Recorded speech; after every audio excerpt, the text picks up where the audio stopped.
Okay, this program was advertised as what would you do if you had a student in your classroom with a phenomenal memory who pretty much knew all the answers before you even had the question formulated, who had, did all of the reading before the books were practically on the shelf, and you were in charge of teaching. Meet Nicole.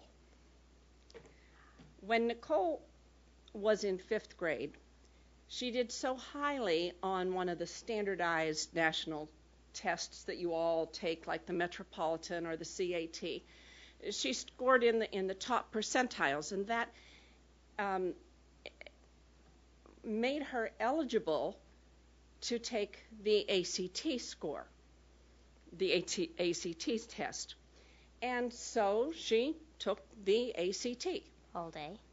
Yes, you remember that. It was all day. It seemed like forever. And her parents got the scores back. And it was in 6th grade when the scores came back. And her scores were high enough that the lower score, which was in English, enabled her to have started in the honors college at Central Michigan University. The higher one, she could have started at Michigan State or U of M. The problem was she was in 6th grade. What do? You're her teacher. So I brought Nicole because I wanted to ask her a few questions about what it was like. And we really haven't rehearsed this. This is the 2nd year Nicole's been in my special classroom. We meet at Grand Valley. The class is actually run by the Kent Intermediate School District, and all of the kids in it are selected by their ACT or SAT scores that they took in 5th or 6th grade. They had to place at this mark or higher to get in. And that's our only criteria. Did you do this well or higher? And it does not mean that they're exceptional writers. It means they're exceptional learners. And you can see that they're probably wildly out of sync with everyone else in their 6th grade class. So, I had asked you this earlier. I gave you some time to think about it.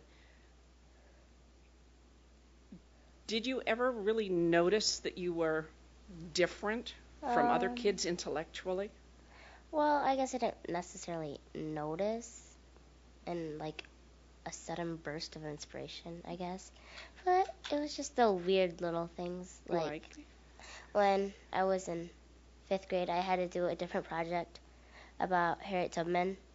About who? Harriet Tubman. Oh, Harriet Tubman. Yeah. And what was anybody else doing? There was another kid that was doing something about a book that I don't remember the name of. But that was it. So yours was, what, more in depth? Harder? It was just because, like, everybody else was doing whatever. And then I was working on this big map about where she was traveling.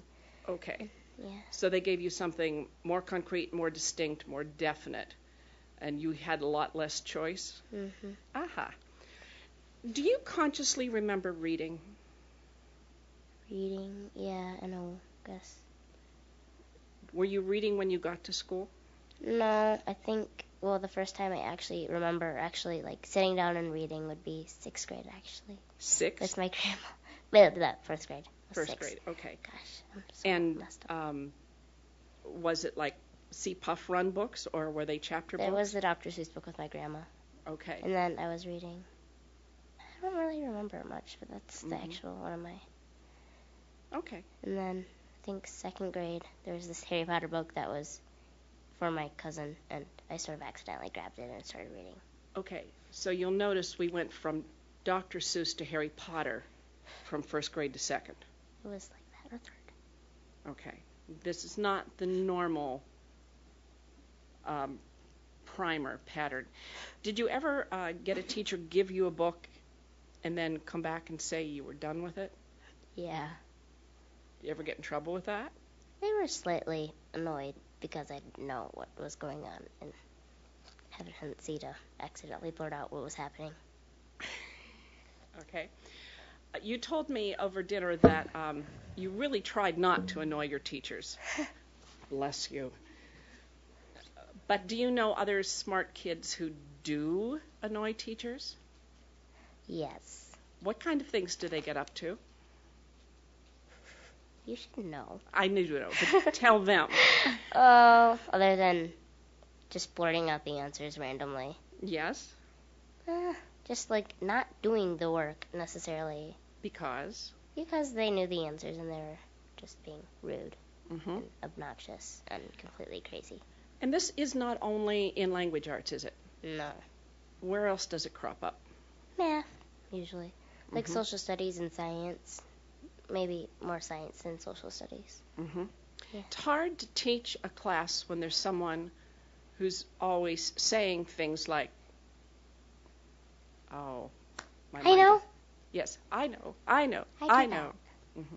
I had one student once who said her teacher turned to her and said, "You can put your hand down, Megan. We're not calling on you today. We know you know the answers." Oh, that's mean. You remember that last year? That came Yeah. out in our school discussion. Okay. What were some of the other things I told you to think about? Thinking. Still thinking.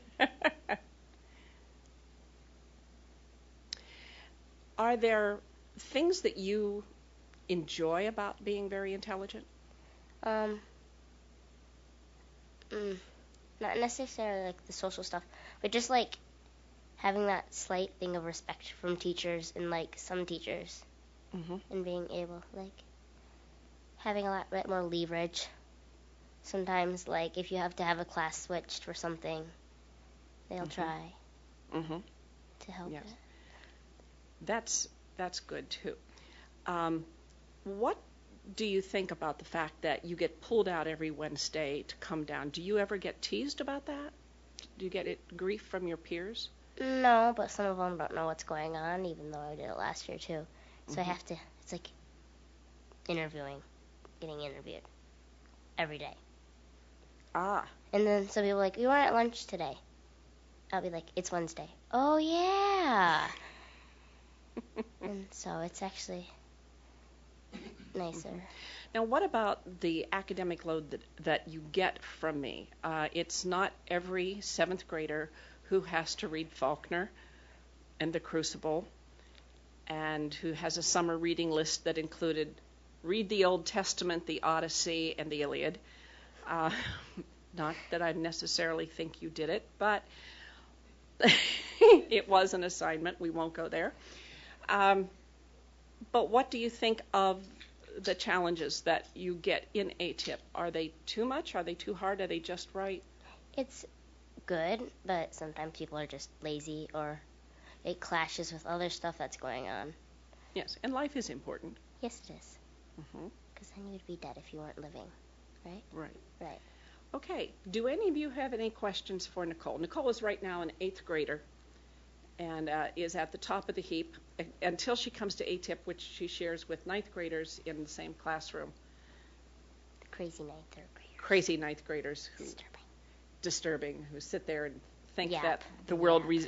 revolves around homecoming instead of American literature, which is what today was about, not about homecoming. But do any of you have, yes? Do you ever get bored? Yes. Do you? Yeah. It's common. It's very common. What do you do to lessen the likelihood of you becoming bored? It's sort of hard to lessen likelihood like in normal school because there's like a set schedule they follow, so you can't necessarily ask them to change it, but like attempt not to pay attention to the boring parts usually. Yes? I hear you describing right now the group that you attend when you're leaving, going off campus. Mhm. What, if anything, does your class do right now, or your school, within the district or within the school, for honor students and advantages, disadvantages? Do you like leaving? Would you prefer that there was something more to do in a separate classroom, maybe on campus? Like, there's not really a lot, but like on Wednesdays I have some of my classes switched around so I don't miss like my algebra class and stuff. Well, like they pay for some of it, and it's not like there's a lot they can necessarily do because it's not like my district has a lot of experience with this. So you don't have different classes that you can go into? Not really, except for So like, your normal peers at this math level, you can go to them and then. well, actually, it's the advanced math because we usually have pre-algebra, but it's algebra 1, which is a high school class. So you are in some other things Yeah. with your school. Yeah. Do a lot of your classmates ask for help? Yes. I have to interject here. Last year they had to do an essay on how their school treated them. And the number one complaint that came up over and over again, and this is something I will mention in the talk, both their teachers and their peers use them as junior editors non-stop. And they hated it. And it is, when you stop to think about it, a form of abuse. They're not learning anything. They're being used. Sir? Can't there be an aspect of learning how to help those that are really struggling? No, that's not their job. They're not teachers. They're learners. That's the teacher's job. Notice I have an opinion. Not everybody stuck a lot of your class given a book and then gone back with the ones who are on the lower levels because the other class can't keep up with you and so you're stuck studying. Yeah, usually it's like I'm stuck with the people that usually I don't like, and then they're like dragging the whole class behind, so I'm apparently supposed to help them, I think. Something. It's weird. Mm-hmm. Maybe. I did read the Odyssey, though, and it was actually quite good. I cheated. I got them an illustrated children's version of the Iliad. Now, it was illustrated by Peter Lee, who won the Oscar for doing the illustrations for Lord of the Rings. I mean, he did all the pre-filming illustrations. So it wasn't really a children's concept. You gave Bob the Iliad, though, so it's not just me.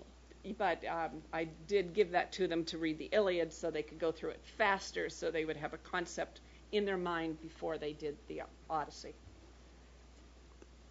What do you, after you're done with academics, what do you want to do? Actually, I want to be a photographer for a magazine, a wildlife photographer. I don't want to teach. Nikki has a very strong visual, spatial, artistic element, which I encourage. Have you ever been in a situation where a teacher has singled you out and put a spotlight on your abilities? And if so, how did it go? It actually, yeah, last year I did, and it was sort of weird because like I would, it's hard to explain. Complicated stuff. We're doing it right now. Like sometimes it would be nice just to get some recognition, but then other times it would be like, if you were having a bad day, it's like, please go away. Thank you. Yeah. What was elementary school like? Have you always been involved like in advanced programs, or for a while there were you just like kind of stuck just doing super easy stuff? Yeah, like most of the time it was like easy stuff, and I'd usually get yelled at for reading in class. So when did you start taking advanced classes, or? The first advanced class we'd be allowed to take was last year in 7th grade, which was pre-algebra instead of just math. But what about your like Wednesday programming? That was last year also. Oh, so all the way up until 7th grade, you just Yeah. were with your peers? But there were some like other random extra things, but it wasn't like an actual class. Was it hard for you to focus in school, like just because it was so boring and? Yeah. Yeah. Is there anything a teacher's ever done for you that has made it easier, that's made school more enjoyable, more interesting, more of a productive experience for you? Yeah, like when teachers like ask you if you need to do something or if you have if you want to do something different from something, if you need to elaborate or if you have to have extra time on something, because other projects, like just getting extra stuff or having a chance to do something a bit more than other students' abilities might allow, maybe, I guess. You had a question. Yeah. What about your family? Like your mom and dad, brothers and sisters, like are they like very supportive and want to get you involved in extra activities outside of school and Yeah. just My little sister's actually pretty good in math, so it's really easy for me to help her with her other stuff. And my dad he's very concrete about In it. our ATIP program, one of the things that they have to do is they have to memorize vocabulary words. Didn't want to really think about that. That was last year. Thank you. And Nikki's dad would sit down and they would drill each other on it. I honestly felt at a time I should be sending tests home to the parents because they were getting as good as the kids. But yes, that's the kind of support. And when a parent, without taking ownership, gets involved in that kind of thing, when it becomes a rivalry between parent and child, and they say, "Ha ha! I've got a new one for you, misanthrope." You know, it really does. Yeah. It helps, yes. And it actually makes you feel a bit better about having a parent, because then you have this small edge over them. Yeah. I was just wondering, for you or any of your friends in your ATIP, is it ATIP? ATIP, ATIP. Yeah. Academically Talented The Youth Program. I'm just wondering if either any of you have encountered a situation with a teacher who's made an assumption that you are so advanced and so academically skilled that this won't be a challenge at all, or you might have already been exposed to it, when in fact you're sitting there going, I'm not sure what's going on, or I don't have this knowledge base that they think I do have. And how do you handle that? It happens, like, for me, because it's like, they think if you excel in one subject, you're going to excel in all of them. Yeah. Like, it's okay, but, like, when you don't have half a clue what's going on, I'm, like, just sitting there trying to listen. And, like, yeah, it's hard.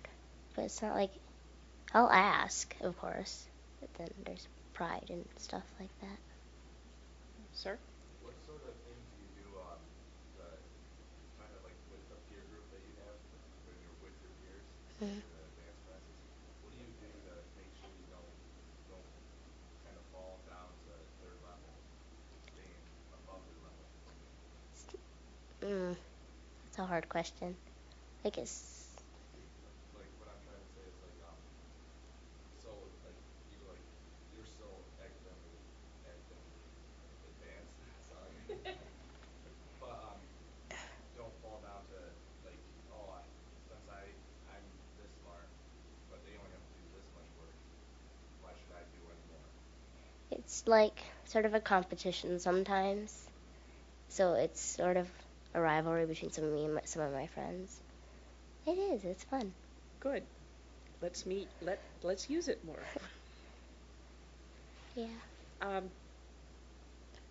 You have to remember, and one of the reasons why ATIP is such a good program, one of the traditional ways of advancing a young student is simply to move them up a grade or to take a 7th grader who's brilliant in math and stick them in a 10th grade math room. That means you've got an 11 or 12-year-old in with 17-year-olds. This does not work. I have a former ATIP kid right now who's in 9th grade. He chose not to come back for his 3rd year of ATIP, but instead to go to his high school and take senior level advanced placement language and composition. His mother said he missed his friends. Well, now he's in a senior level class and he is getting grief. They say to him, "So, did you read Hamlet in the bathroom in the last 5 minutes?" They treat him like dirt. The ATIP program gives 13 and 14-year-olds, 11 to 13-year-olds in your class, a chance to be 11 and 13-year-olds together. And you're talking about, Homecoming. well, yeah, but She's still only a year older than you. You'll hit it next year. Oh, no. Scary thought. You want to talk about last year and the boyfriend problems? No. Okay. Not really. Okay, you're still a middle school girl. You're still going to have middle school girl issues, and this is the place to have them. They're still brilliant. I don't know if you noticed when she first started talking, she said being bright gives you leverage. How many 7th graders and 8th graders do you know have that vocabulary, have that construct of saying being bright gives you leverage? But socially, she's still in middle school. And this is the absolutely appropriate place for these kids to be together. Because if they're going to bounce off walls and be idiots, they can be intelligently idiots together with someone who is trained in dealing with middle school issues, as well as the Crucible and Hamlet and Macbeth and Faulkner at 13. Do they have a college course on dealing with middle schoolers? Yes, They do? they do. Wow. Yes. Sir? My great uncle was probably 70, 80 years ago. He graduated from law school so young he could not legally practice law, so he taught law school until he was old enough to practice it. And people, instead of celebrating his gifts, really nailed him. Really, it's really sad that we do that instead of celebrating that great gift. I don't know if you read in the paper, but last year a young man graduated from Aquinas at the age of, I think, 12 or 13. And one of our ATIP math teachers was his math teacher there. And I'm going to talk about, why are they smart? What makes them smart? And I know one of the outcomes, one of the things you notice is this huge leap of connection where they can see something here and all of a sudden they relate it to something there and it's kaboom and it's fast. Thank you. Any other questions for Nicole? Yes. I had one at school or at home. Are you ever taught or told something and you just know a better or more efficient way to do it and you do it and then get in trouble for that? Yeah, like sometimes it's just like something you learn and you're so used to it and it's like you're not supposed to do it that way. What? Like with Why? your daughter, and we run into this all the time. I'll say, okay, Haley, this is what you're supposed to do. She does it a different way, but granted it's better and faster. But how would you want your parents to handle that or your teacher to handle that? Well, I'd actually wish that they would ask me how I did it, because then I could brag. But that's just me and hyperness. I spend a lot of time blinking. That gives me time to think before I say no. Because it takes me aback. It really does. But stalling is a very good technique. And think first. Give yourself space. Why does it have to always be done the same way? I think it was Thomas Edison that said, the body is nothing more than a device to carry the brain. What's your thought of that thought process? Well, it depends. If you wanted my overly scientific response, I would say you can't really do anything without a body. Then, that's a complicated thing. What about Stephen Hawking? He doesn't really have a body. He does, but he doesn't.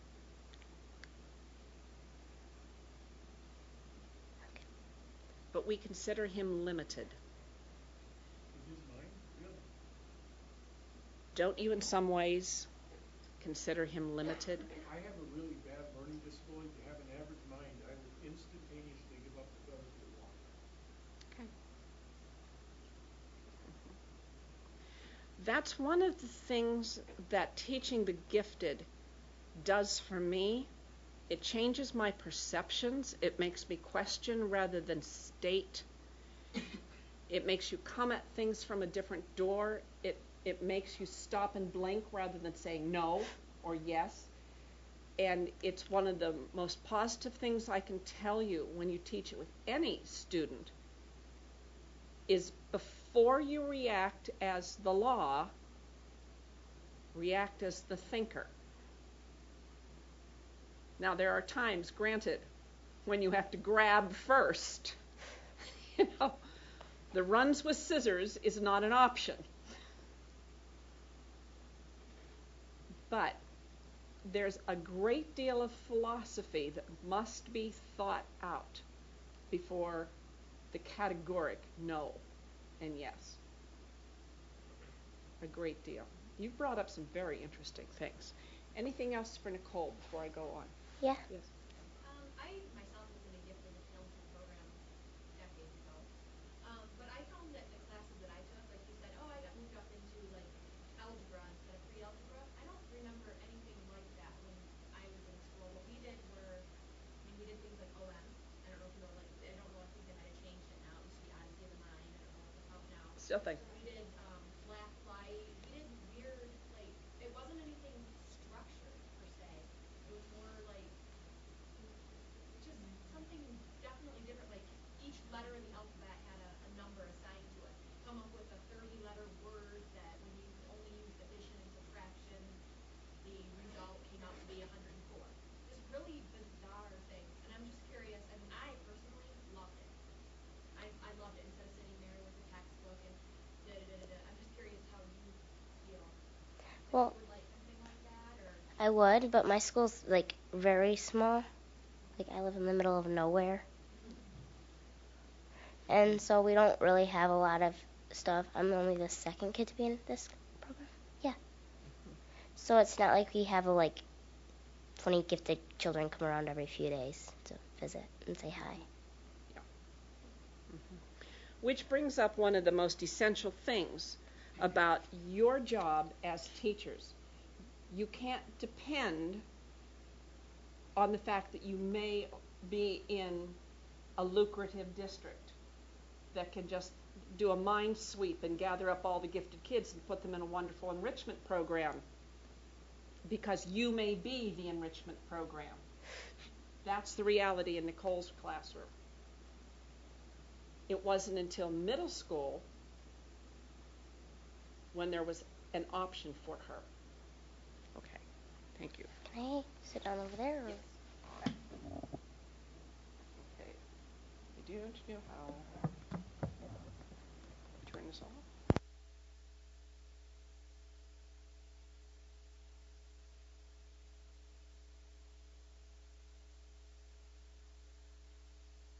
Okay, haha, it's going to work.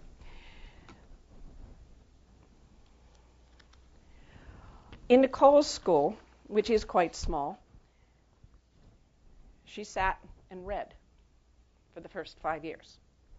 Sometimes the book was hidden under her desk because she was bored and she wasn't supposed to be reading, and sometimes it wasn't, but that's how she coped. Now, let's look at gifted and talented. Fact or fiction?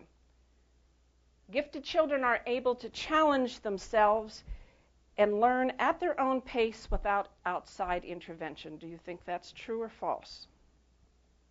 Fact or fiction? What do you believe?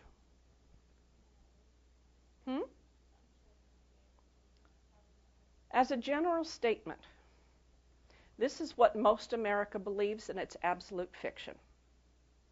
It is absolute fiction. Do you know why? They're children.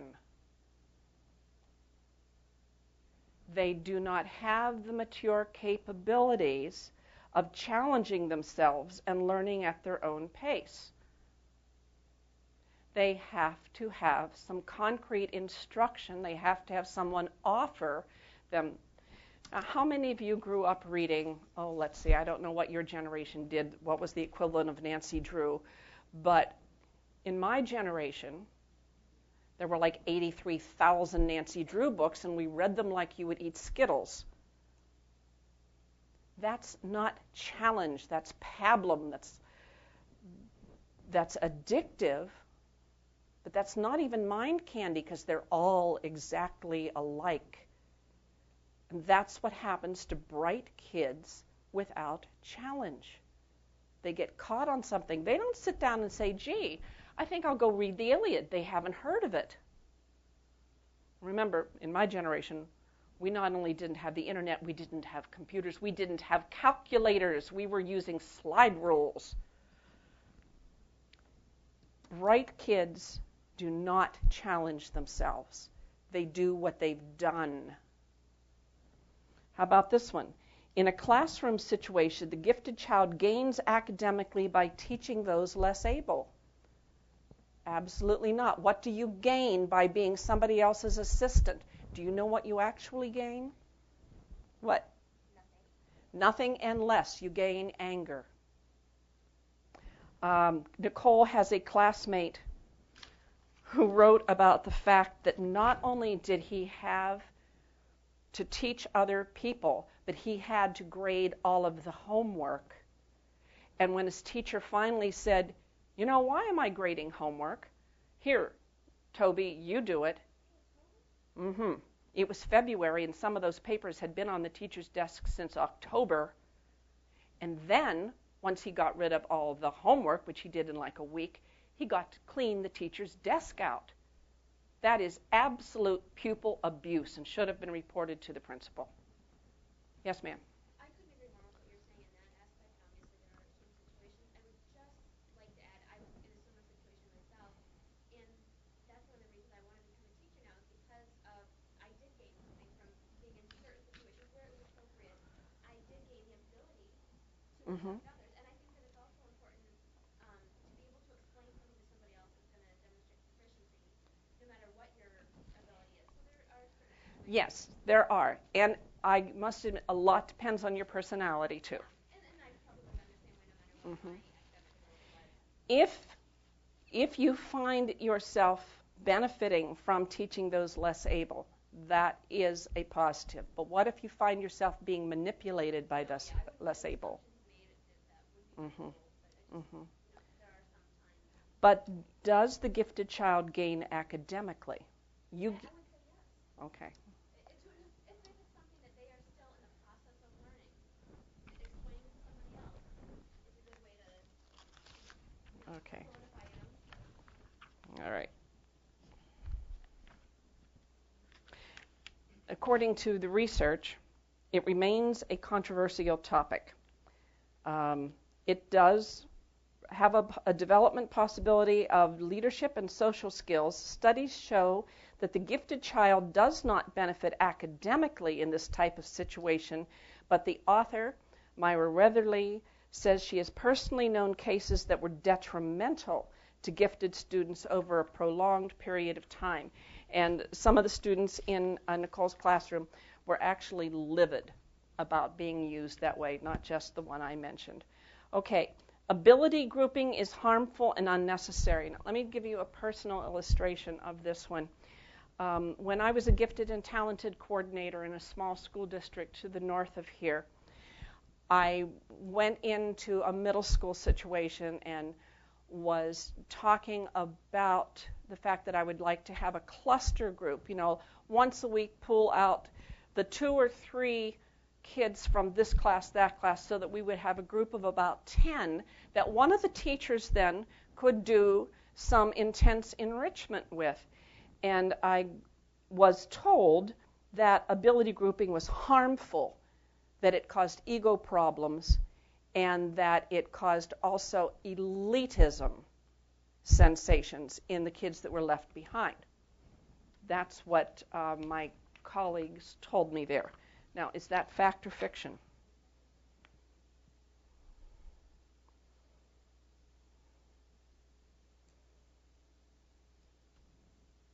Your opinion? It is fiction. Research says there are strong arguments for ability grouping, especially for the gifted. There might be strong arguments against ability grouping for the other end of the spectrum, but when it comes to high ability, they need an opportunity to get together for the challenge and the stimulation. This is why we have places like City High, University of Michigan, Honors College, etc. Even here at Grand Rapids, we've started our own Honors College. Ability grouping is necessary. Okay. Early admissions to school or grade skipping robs a child of a normal childhood. In that one, actually, it's a hard one to call, but it is generally considered to be fiction. I have known many kids, including my own father, who were skipped grades or moved around. We'll see how my young ninth grader in the senior class does. But I don't think it has anything to do with robbing a normal childhood. If you're already brilliant, why not give in and use that brain? Yes, ma'am. I think I'm having a little bit of trouble separating myself from the gifted and talented academically and the social aspect. Yeah. I like arguing with myself, thinking, oh, okay, well, there may be academic achievements and things, but they could be just socially messed up. I was once told how two people, candidates for a position at a college, one had a PhD, super genius, top of their class, the other bachelor's degree, and they went with the bachelor degree candidate because the PhD was so intelligent but was so socially inept that they couldn't even teach or relate to the normal population. So I keep finding myself yeah, I'm with you, and I'm what? But that's a stereotype. And there might be some validity to it depending on how that person was raised. I'd like to show you something on that when I get to the bell curve. But, gifted students often pretend they are less able in order to fit in and avoid being labeled as nerds. Do you think that's true or false? What do you think? Not necessarily.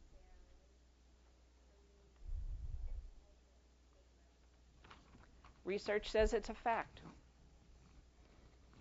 Gifted students often pretend they are airheads or nerds, or airheads or drop out of bright classes, pull back. Gifted girls especially go very underground. They starting in middle school and in high school. I like to call it the Jessica Simpson syndrome.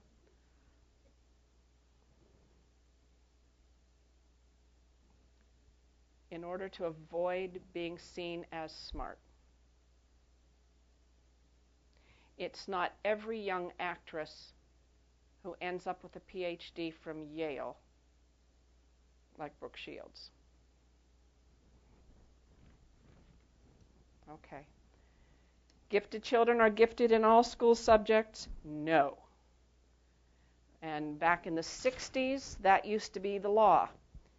You were not allowed in gifted and talented classes unless you were across the board. Luckily, our schools are far more lenient now. They're also more lenient here in the Midwest than they were back east where I grew up. You are allowed to be smart in one and not in the other.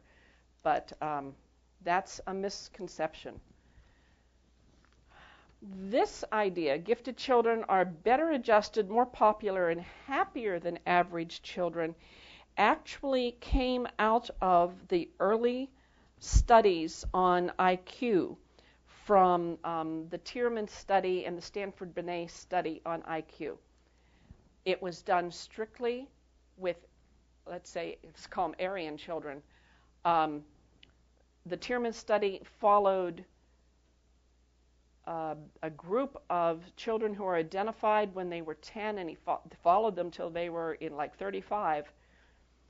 But he just happened to pick all white suburban kids who were athletic. Well, gee, what a surprise. They were all better adjusted, more popular, and happier than average children. It was a completely invalidated subject. This is fiction. Do you believe that most 3rd and 4th grade teachers make modifications in the regular curriculum for students considered to be gifted? No, they don't. And this, to me, is a real problem because these grades, 3rd, 4th, 5th, the kids have learned to decode. They can read. They have learned basic math. They can now add, subtract, multiply, and dang it, we're going to get into long division now. The world is theirs. All of intelligence is cracking open. And this is when they can zoom. And the bright kids who've been zooming all along need more. The kid comes home and says, I'm starving for intellectual food. Give me a Tyrannosaurus Rex. And you say, I'm sorry, have some more mac and cheese like everybody else. Yeah, but you want it forever? That is a real problem with our education. Now, fact or fiction, when teachers teach at a high level, students at all levels rise to the challenge. That, ladies and gentlemen, is a fact. And that is why I want very much to show you a few tricks and to show you what you can do to encourage your bright kids that you will get in your classroom, even if it's only 2. Because if you make some concession for them, the 3rd and 4th down the list are going to say, hey, I want a puzzle too. And you're going to say, well, you only got an 83 on that last math test. And the puzzle's for the kids who make a 95. Make a 95 on the next math test, you get a puzzle. Okay. And they're going to do it. But you've got to have the challenge there. You've got to have the puzzles. You've got to have the extra extensions. And do you know what that means? Work. But that's another story. Do you think this one's true? American schools have low standards. Absolute fact. Just in the length of time I have been teaching, we have dropped our textbooks by 2 grade levels. The textbook I use in ATIP is a freshman comp textbook from Western, and quite frankly, I wouldn't dare use it here. It's too hard. The patterns. Yeah, well, I wouldn't want to use it here. It's really dry, but yeah. Low standards lead to underachievement. Fact or fiction? Absolute fact. Often children who are expected to learn things they already know become bored, frustrated, withdrawn, and come into conflict with the teacher. Fact or fiction? Oh, fact, fact, fact. Now, is this fact or fiction? Gifted children are at greater risk than other children for underachievement. It's a fact.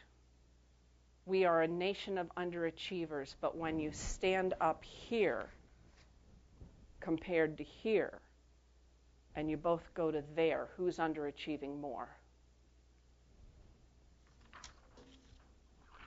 Okay. Now,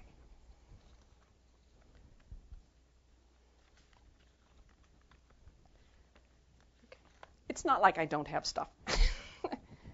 It's where did I put it? This is as bad as my classroom, isn't it? Actually, it's maybe a little worse. I have a handout for each one of you.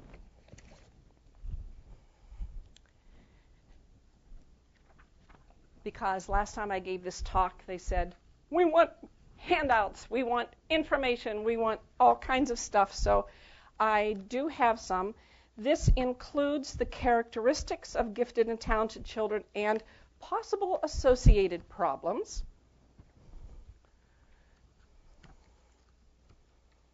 1, 2, 3, 4, 5, 6, 7, 8, 9. I've got to tell you right now, and I've got to confess this, I was a middle school, high school teacher, and the one thing they don't teach you in methods at the high school level is how to count and pass papers.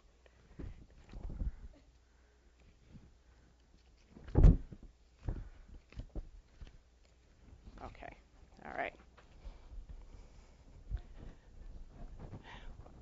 Yeah, that's my note for the art museum. Thank you.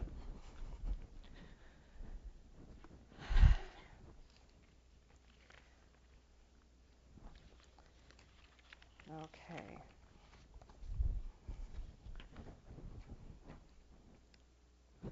On page 1 of that, very briefly,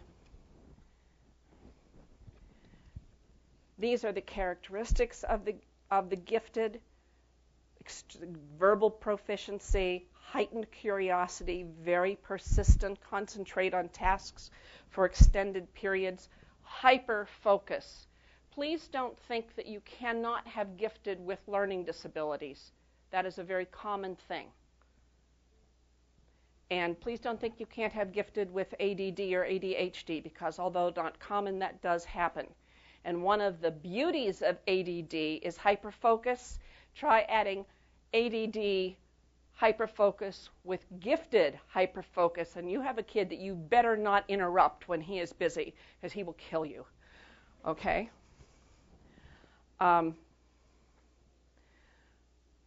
For each one of these characteristics, you'll see in the other column the possible associated problems.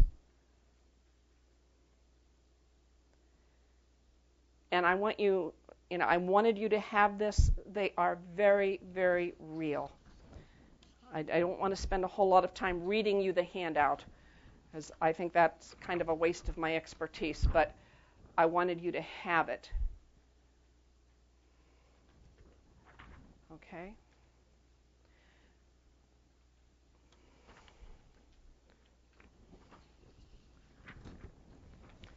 Also included in this handout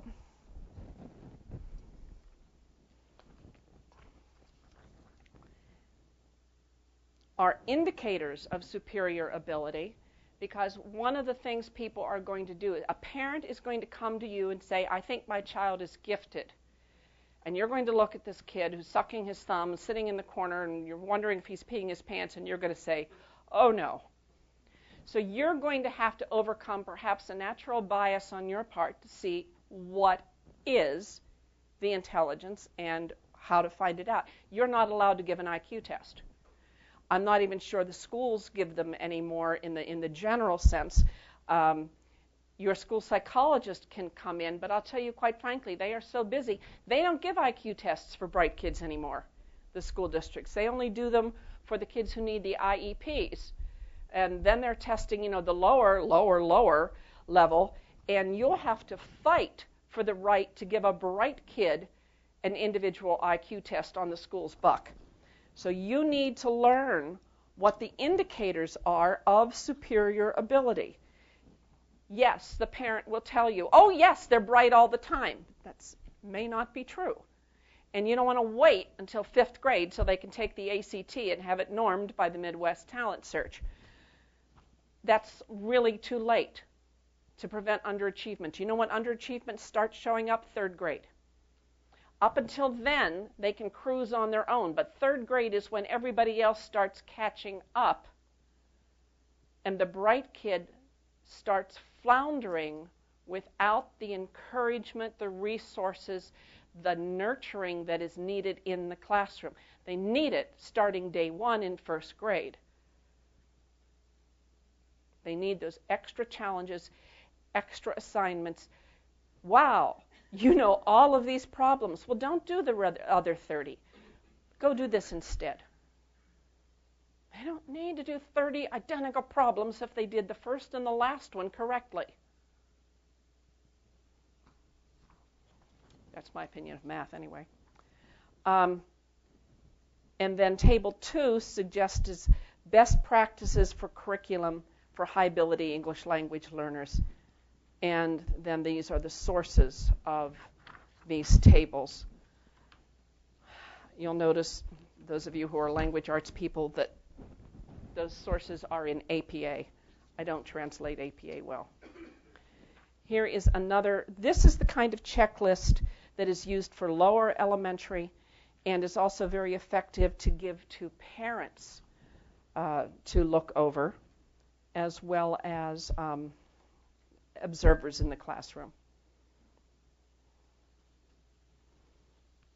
And it's the kind of thing we use to evaluate, should they be in a pull-out, should they be in a special program, and if so, what kind of program?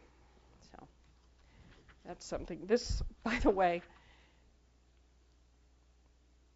if it's looking a little dorky, is from 1988. If you're wondering why I'm using such old technology, this stuff is pre-computer. It's dot matrix at best, and that's when I got my master's. So, the information I have updated here on the resources for teaching the gifted, and literally I just updated this for you. We have an advantage in the president of the Michigan Alliance for Gifted Education is a Granville mom. And also we have right now, in fact, coming up is a picnic for anyone who has a gifted child.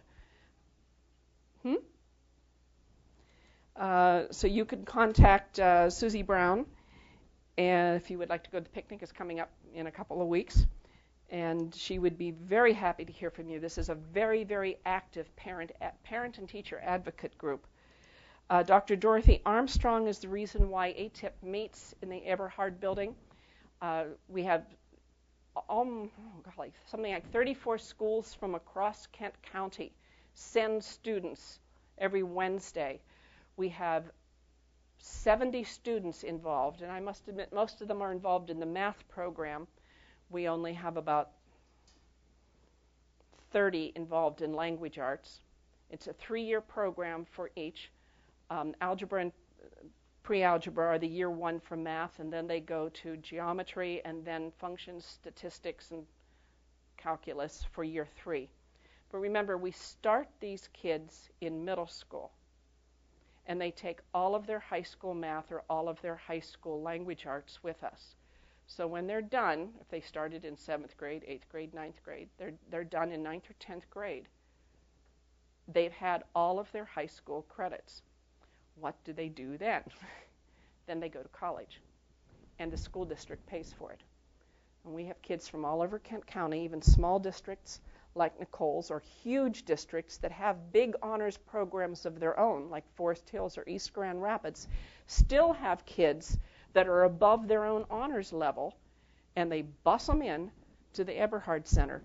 And Dr. Dorothy Armstrong of Grand Valley's College of Education, who is herself in charge of teaching the teachers of the gifted, is the reason why we have the Eberhard building. And I must admit there are other people there who would like us very much not to be there, as witnessed the very first day of class when there was a 7th grader who thought, oh, fun, elevators, let's push all the buttons, not realizing there was a security camera on him the whole time. Despite the lecture on, this is not middle school, this is not high school, this is a university setting and you will behave, the gendarmes showed up at the classroom and said, we have video of you pushing buttons in the elevator. Come with us.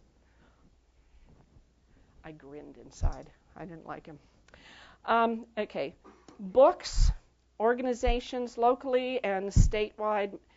The Midwest Talent Search is the organization that takes the ACT and the SAT scores for children as young as 8 to 13 and has done so many thousands of them, they have normed them for their age. And then they are the ones who tells us, where the cut is and who gets into our program. There are other programs too. Montcalm County has a program. Hope College has a program. Kalamazoo has a program. Ours is based on the Kalamazoo ATIP program through Western University. So this isn't like something new that we've cooked up. It's been around for years. Johns Hopkins started the middle school gifted program years and years ago. And then there's journals and magazines. I put down both the scholarly ones and the ones that real people like me can read, Gifted Child Today. So that's in your handout. And now, let's talk a little bit.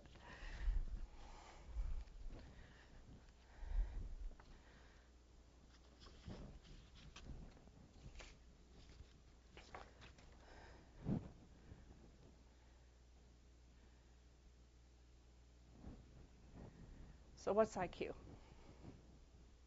Intelligence quota, right? And what does it actually mean? It's very artificial, actually.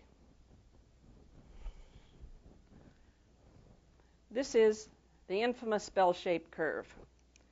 And it truly is infamous. And don't think for a minute that it's actual or anything but mathematical.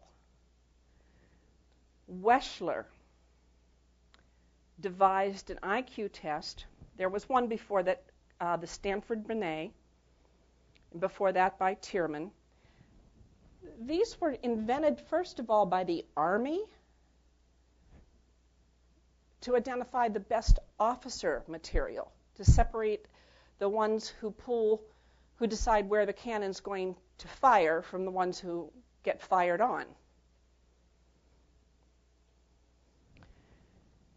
It really does that job. But people are fascinated by intelligence. Now, what Weschler did was he determined these, instead of doing it by ratio, which is what Binet had done, Weschler, in his infinite wisdom, decided to do it by standard deviation. Now, I am not a math person. I loathed algebra. But when I was in graduate school, for the first time in my life, I fell in love with algebra because I could figure out and do standard deviations. It suddenly made sense. It was like the heavens opened. Ta-da! Because then I could figure out the IQ stuff. Standard deviations simply mean this interval is the same as this interval is the same as this interval, and this interval, and this interval, and this interval, and this interval. What a lovely construct. Does it mean it's real? It means it's real on a calculator, and it's real to an engineer, and it's real to a mathematician, but we don't know for sure that it's real. This is 100, which we have decided is perfectly average. And either side of 100, one standard deviation in either direction, is perfectly average. Who gets to decide? Who died and got to be God? I don't know. Mr. Weschler decided. And then one standard deviation above is pretty smart, but 2 standard deviations above is really smart, and 3 is wildly smart.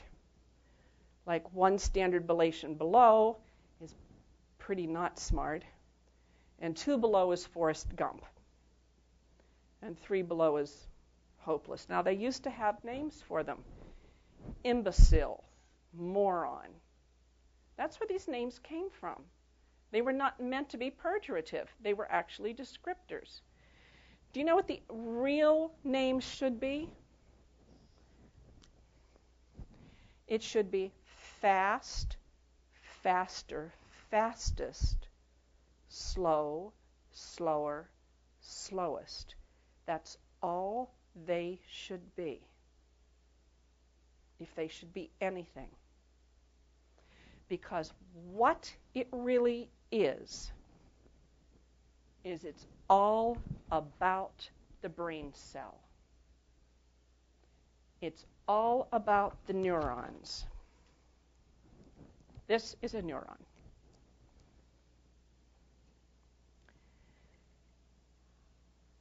Einstein's heirs were told that he had left his brain to science. Interesting how this really didn't show up in his papers anyway, but somebody said he left his brain to science, and they went in and removed it. Several years later, they found his brain nicely labeled, pickled in a jar, sitting on a researcher's shelf. Since then, people have applied and gotten permission to have small slices of Einstein's brain to study.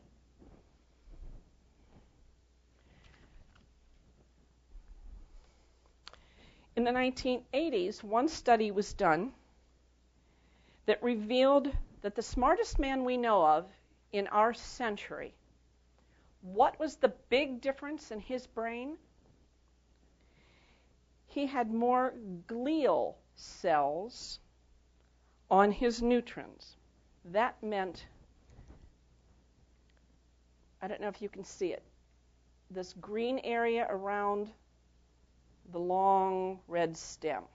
That's the axon. I don't know if I'm pronouncing these things right.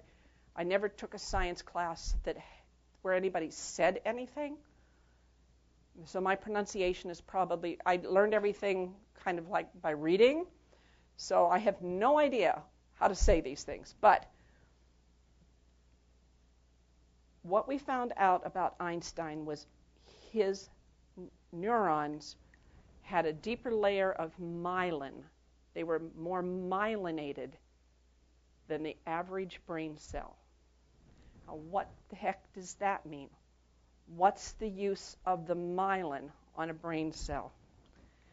The myelin is a fatty sheath. And what the myelin does, and I've recently been watching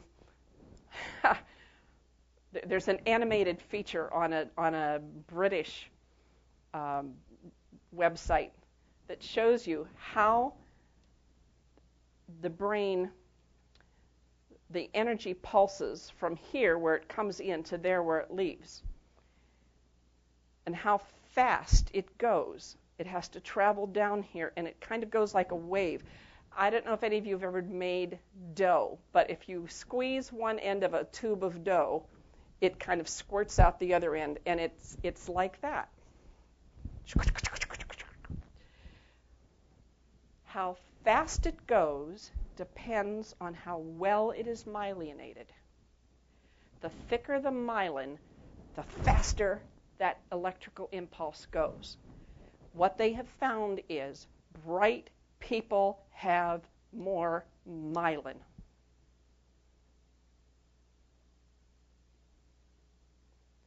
Yes, sir. Speaking about speed, Bruce Lee used to say, don't think, because thinking takes too long. Yes.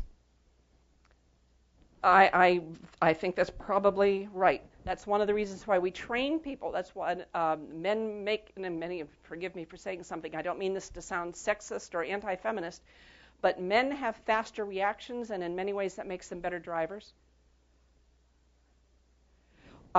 Of course, statistically, women spend more time, especially women with children, spend more time on the road. Therefore, statistically, we are more apt to have more accidents. But it's complicated. But smart kids have better myelinated brain cells, and their thoughts are faster. And the smarter you are, the faster your brain is working, the faster those impulses go. And that's why these leaps of intelligence happen in my classroom like you wouldn't believe. Somebody says this, and chung! It's amazing. There's a problem with that. it happens so fast, you can't keep up. You have to be prepared ahead of time for it. You have to know it's going to happen and have stacks of activities ready, because you're just introducing the subject and they're done with it. You are probably done with this, and I'm just introducing it. I'm just getting warmed up, and you're thinking, lady. But you can see why I said, average. Faster, faster, fastest. It's a way of thinking about it. Not bright, brighter, brightest. Fast, faster, fastest. Incidentally, I don't know where it is. I've got a chart here. Most gifted programs start here at the 130 IQ and go up. The geniuses that can't communicate with humans are generally in this area or higher.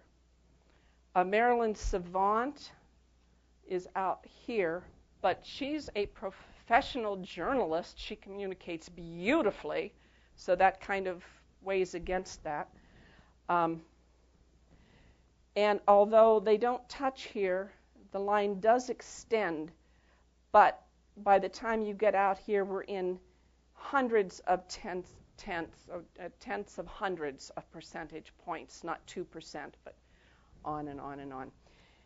Statistically, in this area, 115 to 130 is where the highest creativity comes, because people in this area,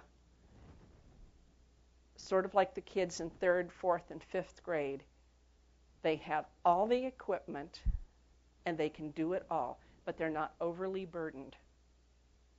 So if you were to compare, say, an intelligence test to an IQ test, you'll find, or if you go online and look up Cox Genius List, for example, you'll find your composers and your writers may have lower IQs, estimated IQs, than your scientists, because they're more creative. Okay, how do you identify kids?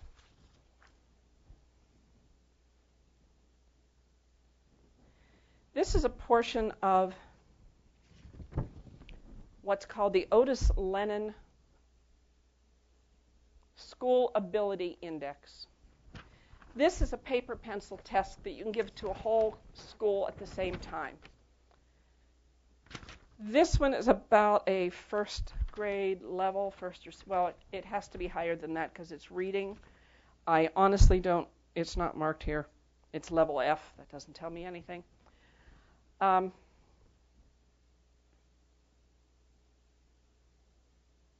little challenging. But you tell me, there's 15 questions on this test. You tell me how you can figure out a kid's IQ in 15 questions. But they do it. They say, oh yeah, well, it's not a real IQ, it's just a school ability. But schools will tell you which room your kids are going to be in, what class they should go in by something. It's 15 questions. This is five of them.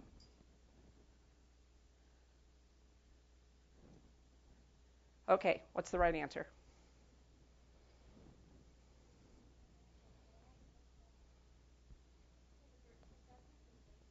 For this one, for 7. What's the correct answer? A, B, C, D, or E? B, yes. Heavy rain caused the streets to flood. B. Okay. I'm an English teacher. I go to the wordy ones. But that's a sample where some kids will be able to get the ones that are visual or numerical without having to read. But what do they do with the ones that are reading?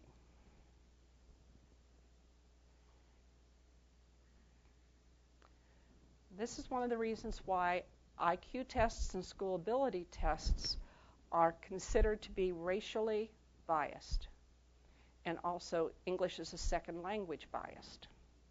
We have brilliant kids in our school who are not encouraged to read or to look at things like this. Look at the letters. What changes? They might be brilliant spatially or numerically, but if you can't do the whole test, who's going to pick you out as being bright? That's where you as a teacher comes in. You have to be able to see the difference. Now, some people are very limited in their view of giftedness. They say the definition of giftedness is decided by a product. It means where above average ability combines with task commitment and creativity, and where they overlap, those people are the gifted. It's proven by the product. But to counteract that, the federal government says, no, you do need evidence, you need a product, but you need evidence of the capability of high performance in areas such as intellectual ability, creative ability, artistic ability, and leadership. Okay, fine. What do you do with them? Well, my friends, what you do then is you work.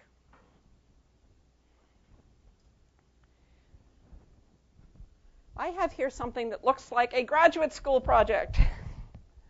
That's because it is.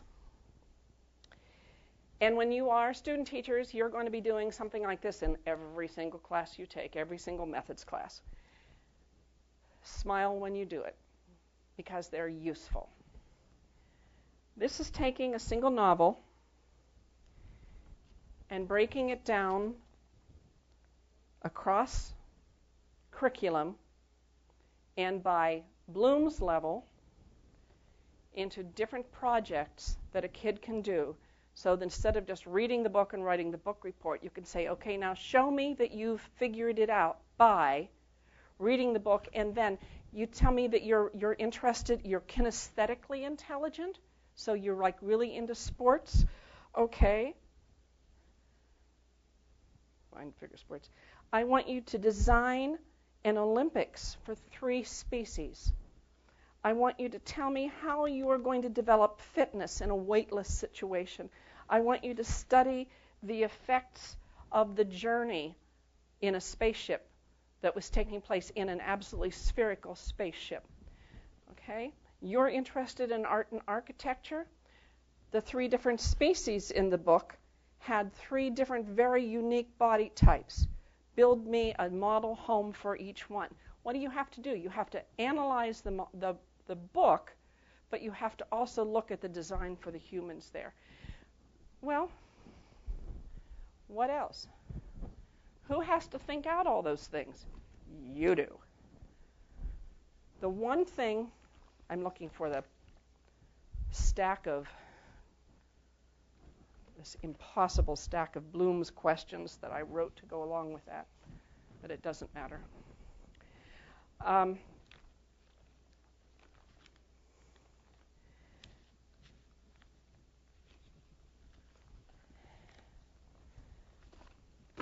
You've got a younger group. They don't do that. What do? You give them logic games. You give them word games. You give them math games. What it boils down to is enriching your classroom is going to cost you. And I'm sorry to have to put it that bluntly, but it's going to cost you at the very least your time and perhaps your money. And let me tell you something about money. Money is not hard to get from other people. I write grants. I'm very good at it. But it takes a lot of time.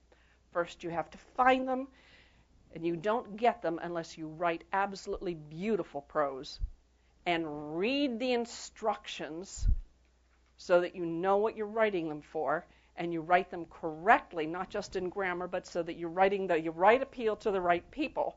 Because if you write for a program they're not going to ever pay for, you've wasted your time. But getting money to buy supplemental materials takes a lot of time. Quite frankly, most teachers would rather run out to the store and buy it themselves. Even that's going to take your time. That is the biggest problem for teaching any subject, any student. It's the investment of your time. But I've got to tell you, once you have done it, once you have the objects, once you have the materials, once you have gone ahead and bought the extra books, where did I put them? My ATIP kids study word within the word, because in the 1980s, when I was going to the State Gifted and Talented Convention, when I was a consultant and didn't have a classroom full of kids but taught teachers, I went and found these wonderful books full of Latin and Greek stems, full of wonderful exercises, and I fell in love with them. That was in the 80s. Now I have a classroom again. Guess what was my first book to order? Word Within the Word. Now they not only have Word Within the Word, they have his grammar book, and aren't we loving it? The man is anal. It's a killer grammar book. But grammar has almost disappeared in today's world, and they need it. I have yet to find the student who knows what a comma splice is, no matter whether they are 11 or 52. And so I have resurrected grammar. You can do it too. You supplement. I had one of my ATIP students come in and tell me that her SAT score went up 300 points between 6th grade and 7th grade because of 1 year studying Latin and Greek words. I believe it. Well, we make it a challenge. They challenge their parents. They challenge each other. It's not just an assignment. We have fun with it. You can make it an activity. You can make it a puzzle. There's analogies in there that are just excruciatingly difficult that they would love. That's language arts. There's other things as well. I probably don't have enough in here, but if some of you want some, what I have in here is a logic puzzle. Now, this is very old. You may not even understand that this was originally done in mimeograph ink. I'm not even sure that this book exists anymore, but there are logic puzzles everywhere. This is the kind of thing you put together on a shelf, and this is good for any age that is old enough to read. I would say 4th grade up. It's something they do together. They spread out this web. Who owns the unicorn? It's just a graphic organizer. And then they read the clues. The king told the mermaid that griffins make excellent pets. Okay. So I say, okay, here is my pet packets. I'm going to find the griffin, and I'm going to find my people, and I'm going to pull out the king, and I'm going to put the griffin beside the king. The mermaid lives in an enchanted forest between the knight and the jester. So I'm going to pull out mermaid and knight and jester and put the homes. So altogether, I'm going to be rearranging who eats what, who is who has what pets, who drives what, and who lives where. It's a very complex logic puzzle. It's the kind of thing that's going to keep a bright kid busy. 10 minutes. But that may be just enough when they have done their math in 17 minutes and you planned for 45, and they're already bored with their reading and they've done their spelling. It's the kind of thing you have to have ready and stocked in your classroom somewhere. So I have a few here that I'd be more than willing to give out. Other things. Because I'm language arts, of course, I collect language arts things. Other people collect other things. I have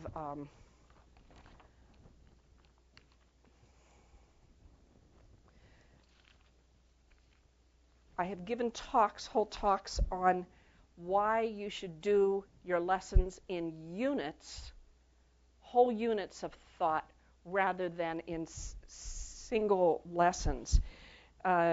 Unit developments like the history of Grand Rapids, or a horse of course, or developing the West, or Furniture City, things like that. I'm looking for my thing on. This is more logic. That's thinking skills. As a GT consultant, I went in and taught thinking skills in different classrooms just for that.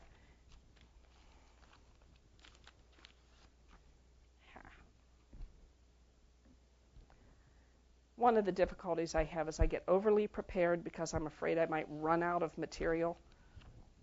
I think I might run out of material in about 2009, but and then of course I had the actual speech, but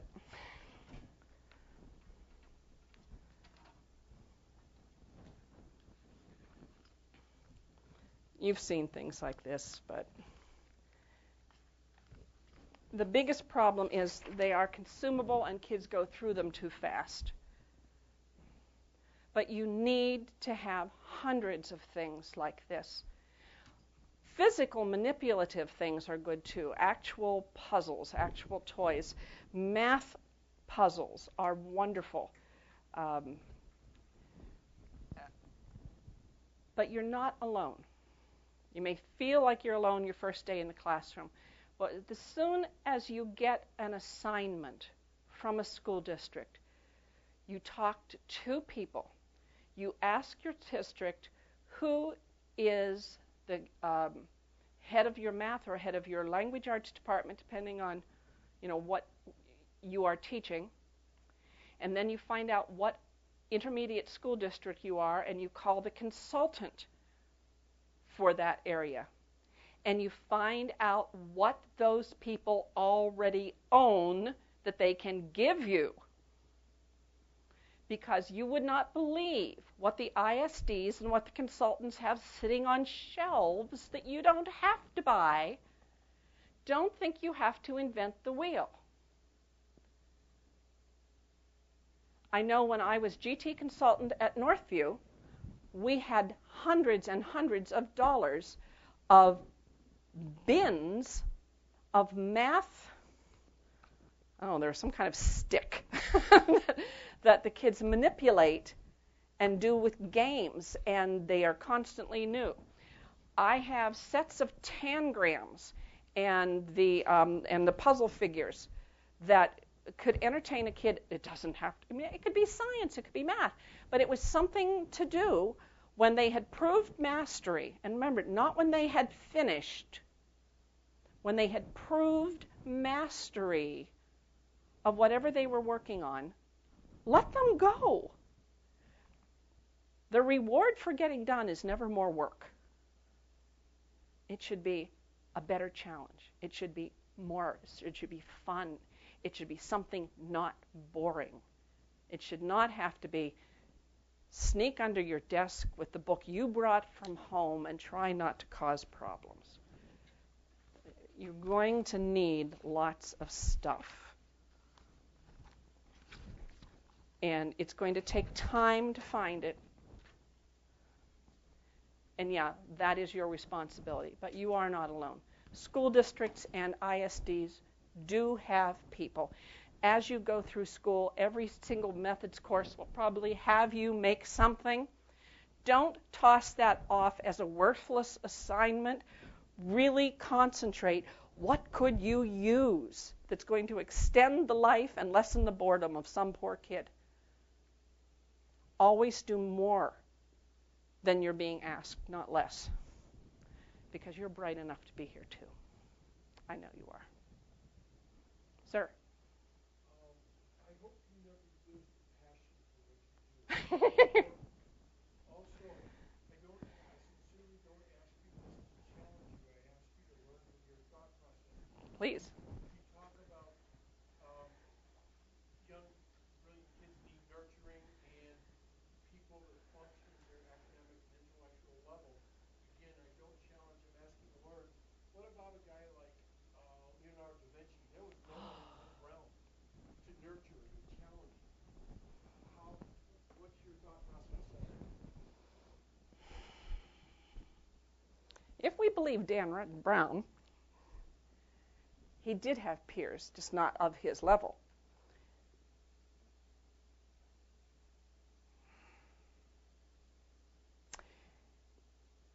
Ironically, there was someone brighter than him who died at a very young age, something like 12.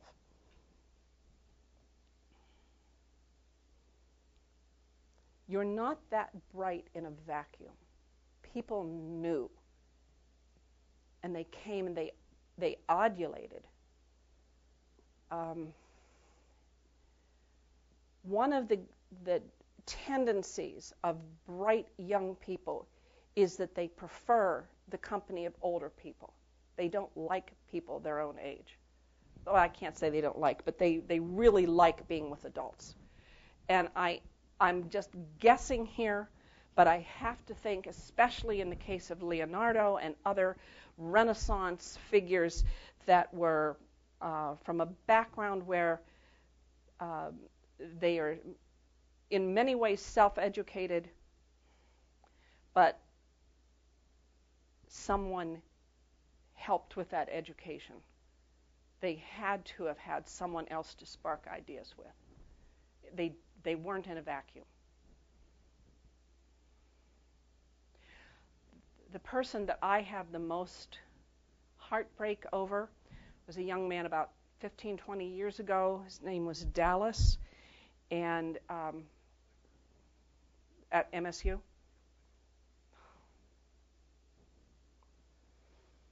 Dungeons and Dragons.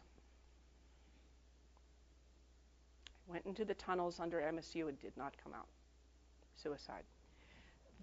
On your reference book, there are 2 books there about Gifted Child by Jim Delisle, and one of them mentions him, I believe. If I've got my books right, it's been a while. That is the heartbreak to me, as a kid who is so isolated and has put himself into a fantasy world instead of into the world of reality, instead of connecting even with adults, is connecting with something of his own invention and loses contact with all reality.